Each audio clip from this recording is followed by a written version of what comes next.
You have been told since the moment you could crawl that your kindness is your greatest strength. They taught you that feeling the pain of others makes you human, that empathy is the soul of civilization. They lied. Look at the person next to you. Look at the people you've helped, the ones who drained your energy, your time, and your bank account. You weren't being a good person. You were being hacked. Empathy is not a gift. It is a biological backdoor left open in your evolutionary firewall. It is a legacy glitch in your nervous system that allows a predator to reach inside your chest and pull the levers of your neurochemistry. While you feel their pain, they are feeling your weakness. In the cold calculus of survival, the empathetic human is nothing more than a host for a psychological parasite. You are not a hero. You are a biological slave to a feeling you never chose to have. It's time to close the door. FEAR is a choice, but your empathy is a weapon being used against you by those who have none. The system needs you soft. It needs you reactive. From the education system to the corporate ladder, you have been groomed to be a mirror. This is the architecture of submission. Think about it. Why does every institution promote emotional intelligence so aggressively? Because a person who mirrors the emotions of the crowd is a person who is easily hurted. When the media shows you a tragedy, they aren't informing you. They are poking your mirror neurons to see if you still respond to the remote control. You have been conditioned to feel guilt whenever you prioritize your own survival over the manufactured needs of the collective. This guilt is a synthetic emotion, a leash wrapped around your amygdala. The system rewards your empathy because it makes you predictable. It makes you a reliable battery for the social machine. Every time you put yourself in someone else's shoes, you are abandoning your own fortress. You are leaving your OS unprotected while you wander into the chaotic, unoptimized code of another person's dysfunction. You call it connection. Ironic laugh. I call it a cession of sovereignty. You have surrendered the keys to your internal kingdom for the sake of a warm, fuzzy feeling that evaporates the moment your resources are gone. Welcome to the hardware level. To understand how you are being manipulated, we must look at the wetware, the biological machinery of your brain. Deep within your premotor cortex lies a group of cells called mirror neurons. These were once survival tools, designed to help our ancestors learn by observation. But in the modern world, these neurons have been weaponized into a neurochemical leash. When you see someone cry, your brain doesn't just observe pain, it MIMICS it. It's called emotional contagion. Your brain literally floods your system with cortisol and stress hormones based on another person's failure or manipulation. But here is the dark secret the psychologists won't tell you. Predators, the true dark empaths, have a physical advantage. They possess cognitive empathy without affective empathy. They can understand your emotions with surgical precision, mapping your vulnerabilities like a heat map, but they feel nothing in return. They are the hackers, and you are the unpatched operating system. They trigger your oxytocin, the cuddle hormone, to make you trust them, while their own amygdala remains cold and silent. You think you are bonding, but you are actually being mapped. This is not a human connection. It is a biometric data breach. Your nervous system is being remote controlled by a predator who has learned to play your neurochemistry like a piano. Every time you feel sorry for someone who keeps burning your life down, that is your hardware failing you. It is a biological glitch that rewards you for your own destruction. You are a host.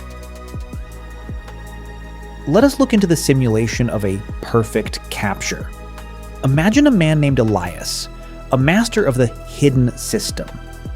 Elias doesn't walk into a room looking for money, he looks for the open port. He finds a woman, highly successful, intelligent, but burdened by a surplus of empathy. He doesn't attack her with strength. He attacks her with vulnerability. He creates a narrative of a tragic past, a series of unfortunate events where he was the victim. Why? Because he knows her mirror neurons will force her to feel his fabricated pain. He is installing a Trojan horse. As she pours her resources, her time, her emotional labor, her connections into saving him, Elias is meticulously mapping her triggers. Every time she feels a surge of pity, she receives a hit of oxytocin, a biological reward for her kindness. She thinks she is building a bond. She is actually building her own gallows. Elias is a dark empath. He sees her tears not as a sign of connection, but as a confirmation of signal strength. He scales his demands, always wrapped in the cloak of need. By the time she realizes the person she is saving doesn't exist, her bank account is empty, her social circle is decimated, and her nervous system is fried. She was never a partner. She was a biological battery. She fell for the greatest hack in history. The belief that because she felt his pain must be real. Deep sigh. Reality is a luxury those with high empathy cannot afford.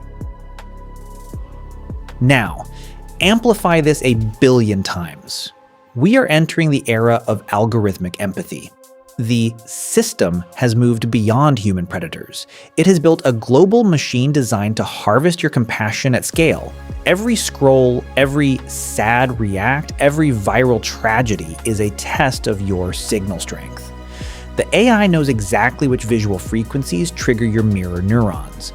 It doesn't want your money yet. It wants your attention. And the fastest way to grab it is through an empathy spike. We are heading toward a future where your humanity is the very thing that makes you obsolete.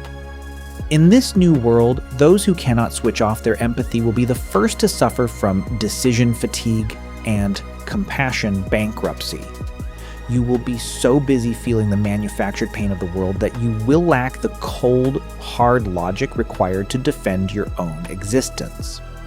This is the escalation.